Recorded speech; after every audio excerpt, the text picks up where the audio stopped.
Okay. Hi everyone, I am here with the brand new 2024 Hyundai Kona with Steve Flamand. He is the Executive Director of Product. Steve, the Kona plays in a competitive segment. You know, you have the Kia Seltos there from your sister company, Hyundai HR-V, Corolla Cross. What does the Kona have that sets it apart from the competition? Well, thank you, Petrina. First of all, Kona, very, very important product. It's our highest volume car line. We established ourselves as a segment leader right from the get-go. So we worked from a very strong base, and now we're taking something that's good and taking it to the next level with the new Kona. So how do we set ourselves apart? The integration of great design, awesome proportion. We right-size the vehicle. The right power output. Again, we have like we see behind us here, 1.6 turbo that gives a very engaging driving experience, all the while being offered in a true Hyundai value package. Again, dimensionally, we've stretched the vehicle to address some opportunities to distance ourselves from the competition in terms of rear roominess, in terms of cargo space, all the while keeping those awesome proportions. So the turbo engine, you have another gas engine as well, an electric vehicle Yes. coming, hybrid in some parts of the world, but not Canada. Why is that? Yeah, so in Canada, we're keeping the formula, which has been a winning formula. So the base engine is a 2-liter naturally aspirated 1.6 turbo behind us. We've got a little bit later on this year coming with the next generation EV version.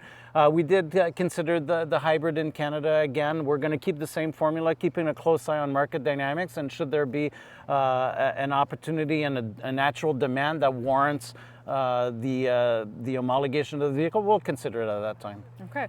Well, the auto industry in general, not just Hyundai, has faced a lot of challenges over the last couple of years, you know, supply issues, COVID, the port strike in BC. Where are we now with supply of these vehicles, inventories for dealers?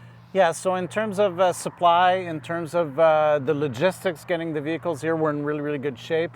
Fortunately for us, the natural market demand is very high, so we've continued to grow since 2018. So as a brand, we're just chasing this demand, and we're happy to say that the supply chain, the logistics are on the right track. So we've got to keep it this way so that we can fulfill the pent-up demand that we have in the market. And of course, Kona is going to be a really, really key player for this. And Kona is a bestseller for your vehicles. 25% of your sales for the last generation included all, you know, were counted for all of Hyundai sales. Yeah, absolutely. So if we think about all the momentum the brand's been having since 2018, it started with the Kona, we followed with the Palisade, and we redid the whole portfolio with a big emphasis on SUVs because this is where the market is at. And of course, Kona is our highest selling nameplate. So again, we want to defend our position as segment leaders, so we bring our best foot forward with the all-new Kona right now. Okay, let's talk about this. When we look at it compared to the last version, it's bigger, longer, wider. Walk me through some of the changes on it compared to the last model. Yeah, so I would say we right-sized the vehicle in terms of listening to our customers and what they were asking for. So wanted something a little bit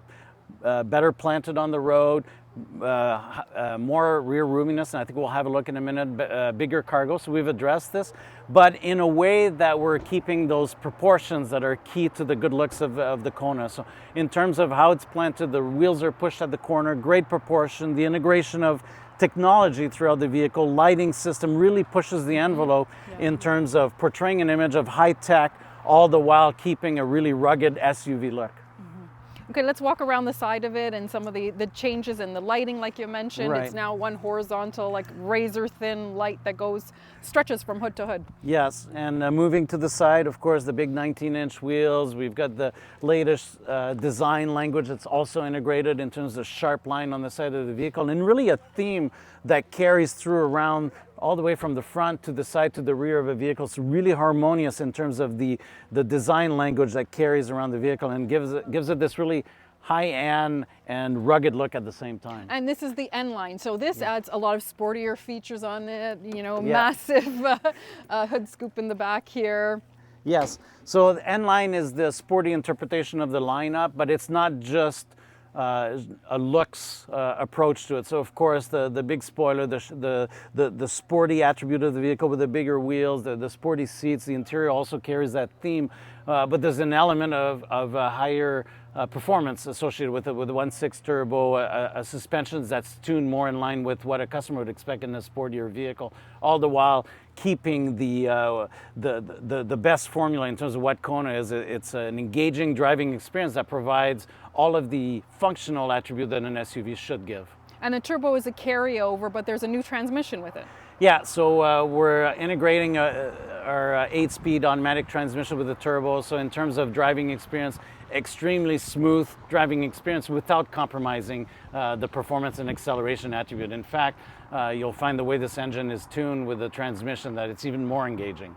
And the back, I mean, we have to talk about the cargo space, because this has grown significantly compared to the last generation. What, an extra 179 liters? It's pretty spacious. In fact, it's 1/3 bigger than the previous one. So again, customers were happy with the previous generation, but they said if you can improve something, we would like more cargo capacity, more functionality in the cargo area, and more rear roominess. So we're happy to be able to deliver on all of those requests. Yeah, and this comes out as well. You can just kind of slide it down. Yeah, I'm not going to play with it, yeah. but it does do that. I want to have a look at the seating in the back as well. That has also grown. So there's definitely more leg room in the back, more knee room. Yeah, absolutely. Again, for children, it was more than adequate before, but the feedback we're getting is that, it's quite often it's adults in the back seat. So extending the wheelbase, giving that space back to improve second row roominess and the cargo area is really what differentiates this from the previous generation. Technology is a big part of this as well. We have inside new connected features in the first Hyundai to get it. I'm going to just start it up so you can see the nice screen that comes right across, 12.3 inches dual screen. Yeah. So again, it's the integration of technology done in a way that the human-machine interface stays at the leading edge in terms of being intuitive, being pleasing to the eye, giving the driver and the occupants everything that's important right in front of them in a way that's easy to use. Again, we're going to keep pushing the envelope as a company in terms of screen, technology integration, connectivity. This car has over-the-air capability. Again, we're going to keep pushing that envelope. For what reason? Just to be able to give it back to our customers in terms of helping the driving experience, their ownership experience, to be able to do over-the-air updates, so save some trips to get software downloaded to the vehicle. Again, trying to make this all about the customer. But there is a price premium to pay for this. This price has gone up over $3,000 compared to last year. Starts around what, 26? Yeah, but it's not all inflation, if you will. We've added a lot of technology, a lot of the features to the vehicle. We've added structure to make sure that we keep this top safety rating. Again, the integration of technology balanced against a price increase is a formula that is well balanced for the market. In terms of the competitive landscape, we're still where we were before. We're again offering the most value for the dollar, but done in a way that it puts us at the forefront in terms of technology, in terms of performance, in terms of ride handling, in terms of all key attributes for the vehicle. And you know what? It does drive really nice. It's very smooth. It's very quiet inside. That turbo engine is beautiful, and a lot more technology that's very user-friendly. Everything's within your reach, right. And a lot of useful items that I still like to have, like the button for the volume and the HVAC dials. I think that makes it so much easier for people that maybe, don't want to.